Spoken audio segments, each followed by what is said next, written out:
Good morning, and welcome to our second round of 31 fundamentals. The executive team is going to take the next 31 weeks and pick up where Jim's left off. First, I'd like to thank Jim for his leadership and his dedication to this process. There's no doubt in my mind if we follow these 31 fundamentals, we will build a best-in-class culture at Tri-M. I'm joined today by Don Holt, one of our safety professionals.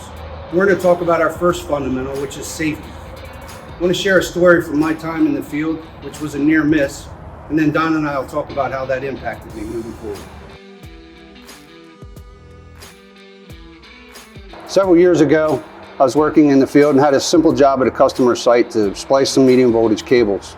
A coworker and I showed up on the job site. It was going to be about a half a day's worth of work. We opened up a sectionalizing cabinet, much like this one, identified the cables that we were supposed to work on. They were clearly marked. And I proceeded to take the shotgun stick and pull those cables off. And my coworker used his rubber gloves and laid the cables after they were removed down into the bottom of the cabinet so that we could go up to the other end of the site, perform our testing and begin the work.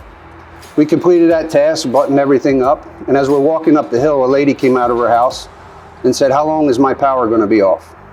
I immediately knew something wasn't right because we shouldn't have affected her power. So we went back to the cabinet, opened it up, verified that we did in fact pull the cables that were identified for our circuit, but I knew something still wasn't right. So at this time I took the extra minute and traced the cables in the bottom of the cabinet out, and it quickly learned that the cables we pulled were going the opposite direction from where they needed to go. This meant that the cables I removed were actually the line side feeders into the sectionalizing cabinet.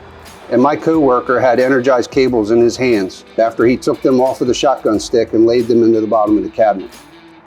We regrouped, made everything right, put it back the way it was, went up top and finished our work for the day and moved on from there. Ron, that was an impactful story. For the folks that don't understand what could have happened, what could have happened?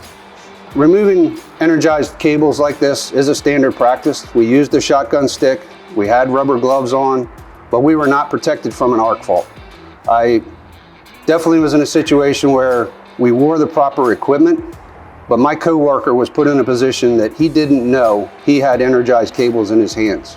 And what could have happened is those cables could have faulted in his hand and created an arc fault, or he could have laid them in the cabinet and something gone inside the elbow and created an arc fault, which could have burned both of us.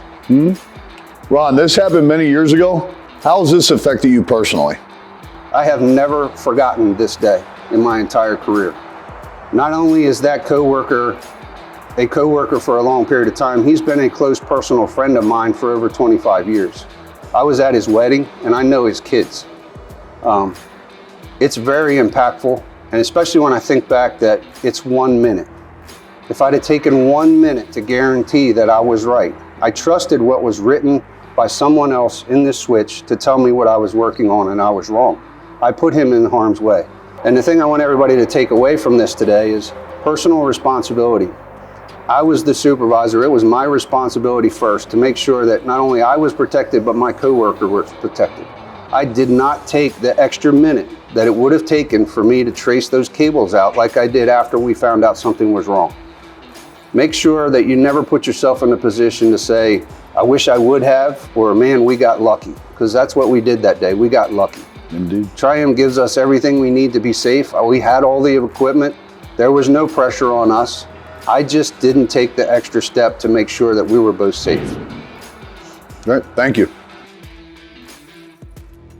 So today's fundamental, think safe, work safe. Over the next 31 weeks, you're going to hear the fundamentals from the executive team. And I ask that you always come back to this one first. Think safe and work safe.